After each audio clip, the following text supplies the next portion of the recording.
బేసిక్గా స్టార్ట్ చేసే ముందు ఒకటి చెప్తా. హనుమంతుడు ఉన్న చోట జై హనుమాన్ అన్న తర్వాత మన పని మొదలెడతాం, అవునా?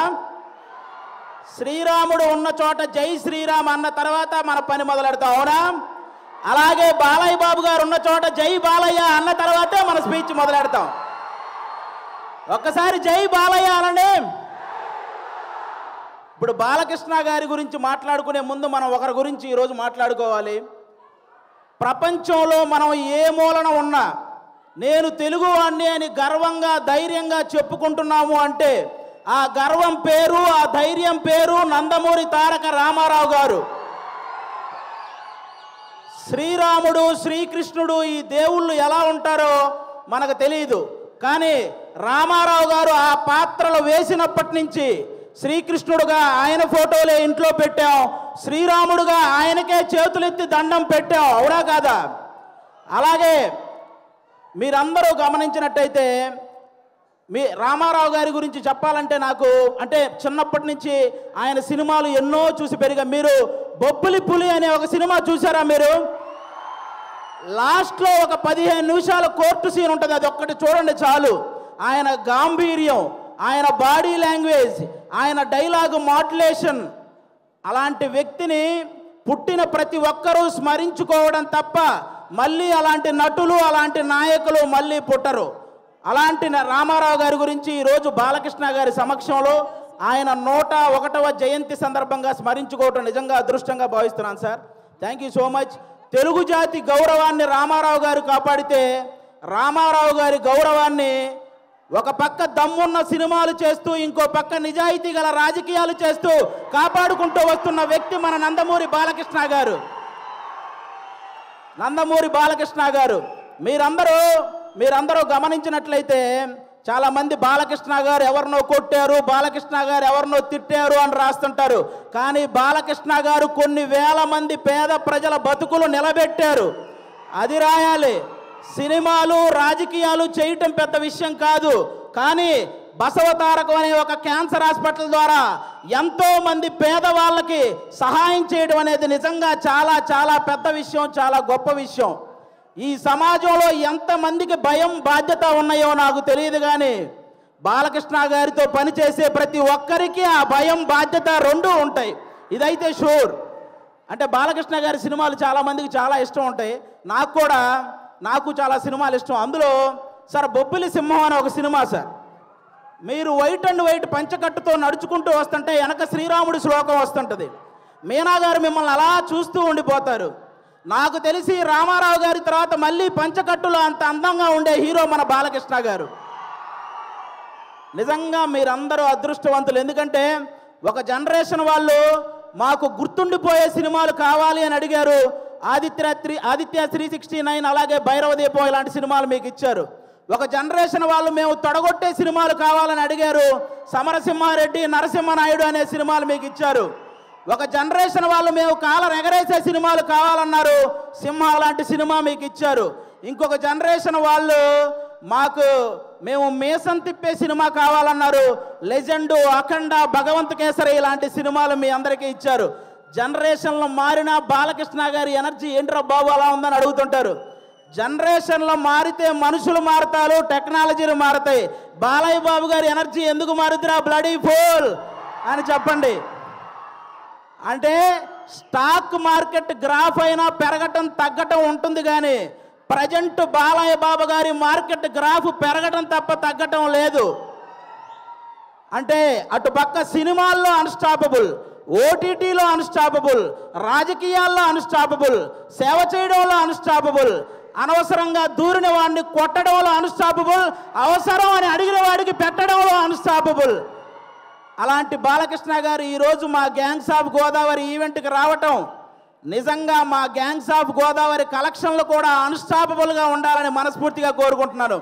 మా సినిమా ఎలా ఉండబోతుంది అంటే 10 నిమిషాల్లో క్లోజ్ అయ్యే పబ్బు ముందు జై బాలయ్య అనే స్లోగన్స్ వస్తే ఎంత కిక్ వస్తుందో మా గ్యాంగ్స్ ఆఫ్ గోదావరి సినిమా అంత కిక్కిస్తుంది మీకు. బాలకృష్ణ గారి చేతిలో ఉన్న మైక్ స్టైల్గా అలా ఎగరేసి పట్టుకున్నప్పుడు ఎంత కిక్ వస్తుందో మా గ్యాంగ్స్ ఆఫ్ గోదావరి సినిమా అంత కిక్ వస్తుంది. బాలకృష్ణ గారు ఇంట్రెస్టింగ్గా మాట్లాడుతున్నప్పుడు మధ్యలో ఫోన్ వస్తే ఆ ఫోన్ తీసి స్టైల్గా ఇసిరేసినప్పుడు ఎంత కిక్ వస్తుందో మా గ్యాంగ్స్ ఆఫ్ గోదావరి సినిమా అంత కిక్ వస్తుంది. పద్ధతిగా ఫోటో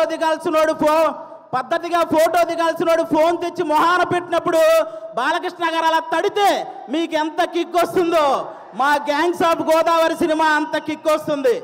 బాలకృష్ణ గారి సినిమాల్లో సెకండ్ హాఫ్లో వచ్చే క్యారెక్టర్ మనకి ఎంత కిక్కిస్తుందో ఈ గ్యాంగ్స్ ఆఫ్ గోదావరి సినిమా కూడా అంత కిక్కిస్తుంది. ఫైనల్గా ఒక మాటలో చెప్పాలంటే మ్యాన్షన్ హౌస్ వేస్తే ఎంత కిక్ వస్తుందో మా గ్యాంగ్స్ ఆఫ్ గోదావరి కూడా అంతే కిక్కిస్తుంది. ఒక్క మాట బాలయ్య బాబు గారి పర్మిషన్తో చెప్పాలనుకుంటున్నాను. రేపొద్దున నందమూరి నటసింహం కొనిదెల కొదమసింహం అసెంబ్లీలో అడుగు పెడితే ఎంత కిక్ వస్తుందో మా గ్యాంగ్స్ ఆఫ్ గోదావరి కూడా అంతే కిక్ వస్తుంది. ఇది మీరందరూ గుర్తుపెట్టుకోవాలని నేను కోరుకుంటున్నాను. అలాంటి బాలయ్య బాబు గారు ఈరోజు మా ఈవెంట్కి రావడం నిజంగా మా అదృష్టం. Thank you sir, thank you so much. ఈ సినిమాలో విశ్వక్సేన్ గారు ఒక 28 ఏళ్ల కుర్రాడు రత్న అనే పేరుతో థియేటర్లో చేయబోయే మాస్ జాతరను మీరందరూ రేపు 31వ తేదీ చూడబోతున్నారు. మామూలు విషయం కాదు. అతను విశ్వక్సేన్ అనే అతను సినిమాలు చేస్తే ఒకటి పెట్టిన డబ్బులు వెనక్కి వస్తాయి, లేకపోతే లాభాలు వస్తాయి, నష్టాలు మాత్రం రావు. అలాంటి పర్ఫార్మర్ అతను. 24 క్రాఫ్ట్స్ మీద పట్టున్న వ్యక్తి మన విశ్వక్సేన్ గారు. అలాంటి వ్యక్తికి ఈ సినిమా పెద్ద విజయాన్ని ఇవ్వాలని మనస్ఫూర్తిగా కోరుకుంటున్నాను. ఇక డైరెక్టర్ కృష్ణ చైతన్య గారు తన మైండ్లో గుర్తొచ్చిన డైలాగుని మీ మైండ్లో గుర్తుండిపోయేలా రాసే రైటర్ కమ్ డైరెక్టర్ మన కృష్ణ చైతన్య గారు. మనందరికీ త్రివిక్రమ్ గారు అంటే చాలా ఇష్టం. త్రివిక్రమ్ గారికి కృష్ణ చైతన్య అనే వ్యక్తి చాలా ఇష్టం. కాబట్టి ఈ సినిమాలో ముఖ్యంగా కుప్పలుగా డైలాగులు ఉంటాయి. మీరు అవన్నీ కూడా ఎంజాయ్ చేస్తారు. నెక్స్ట్ అంజలి గారు మిమ్మల్ని సీత అనే ఒక క్యారెక్టర్తో మైమరిచిపోయేలా చేసింది. గీతాంజలి అనే ఒక క్యారెక్టర్తో భయపించేలా చేసింది. ఈరోజు ఈ రత్నమాల క్యారెక్టర్తో ఆ 2 క్యారెక్టర్లు మర్చిపోయేలా చేయబోతుంది అంజలి గారు. ఇంకో పక్క మా నేహా శెట్టి డీజే టిల్లునే భయపెట్టిన రాధిక. ఈ సినిమాలో రత్నాకి భయపడబోతున్న బుజ్జి లాగా తను చూడబోతున్నారు. రాధికాని మర్చిపోతారు, బుజ్జిని గుర్తుపెట్టుకుంటారు. షూర్ షాట్గా చెప్తున్నాను. ఈ గ్యాంగ్స్ ఆఫ్ గోదావరి సినిమాతో మీ అందరికి ఇంకో మాట కూడా చెప్తాను. ఒక హీరోని అభిమానిస్తే ఇంకో హీరోకి వ్యతిరేకమేమో అనుకునే వాళ్ళందరికీ నేను చెప్తున్నాను, మాకు తెలుగు సినిమా అంటే పిచ్చి, తెలుగు హీరోలంటే పిచ్చి. అందరినీ అభిమానిస్తాం, అందరినీ గౌరవిస్తాం. తెలుగు సినిమా బాగుంటే టోటల్ అందరం బాగుంటామని భావిస్తాం. అలాంటి ఈరోజు మీరందరూ కూడా ఈ సినిమాకి వచ్చి మా సినిమాని ఆశీర్వదించడానికి వచ్చినందుకు థ్యాంక్ యూ సో మచ్. అలాగే ఈ మధ్య థియేటర్కి జనాలు రావటం కొంచెం తగ్గింది. అందరూ కూడా ఎందుకంటే ఎవరైతే ప్రేక్షకులకి అలాగే సోషల్ మీడియాలో ఉన్న రివ్యూవర్స్కి మీ అందరికీ కూడా తెలుగు సినిమాని కాపాడాల్సిన బాధ్యత మీ అందరి మీద ఉందని మనస్ఫూర్తిగా కోరుకుంటున్నాను. ప్రొడ్యూసర్స్ని దృష్టిలో పెట్టుకొని రివ్యూలు రాయాలని కోరుకుంటున్నాను. ఎందుకంటే ఒక సినిమా పోతే ఇంకో సినిమా చేయడానికి హీరో అనేవాడు మనోధైర్యం తెచ్చుకుంటే చాలు, కానీ ప్రొడ్యూసర్ అనేవాడు మనోధైర్యంతో పాటు మనీ కూడా తెచ్చుకోవాలి. కాబట్టి ఆయన గురించి ఆలోచించి ఈసారి రివ్యూలన్నీ రాయాలని, తెలుగు సినిమాని బ్రతికించాలని మనస్ఫూర్తిగా కోరుకుంటున్నాను. Once again thank you sir. Balakrishna గారు, సింహం ఆ టైంకి మిగిలి ఉన్న జంతువులన్నింటినీ వేటాడేస్తుంది. బాలకృష్ణ గారు ఆ టైంకి ఉన్న రికార్డులన్నింటినీ వేటాడేస్తూ ఉంటారు. అది బాలకృష్ణ గారు. Thank you so much. జై తెలుగు సినిమా. Thank you. అది ఒక డైలాగ్ కూడా చెప్పేరాదు బాలయ్య బాబు గారి డైలాగా? ఓటీటీ అయినా సినిమా అయినా పొలిటికల్ అయినా నాన్ పొలిటికల్ అయినా ఆయన దిగనంత వరకే. Once he step in history repeats.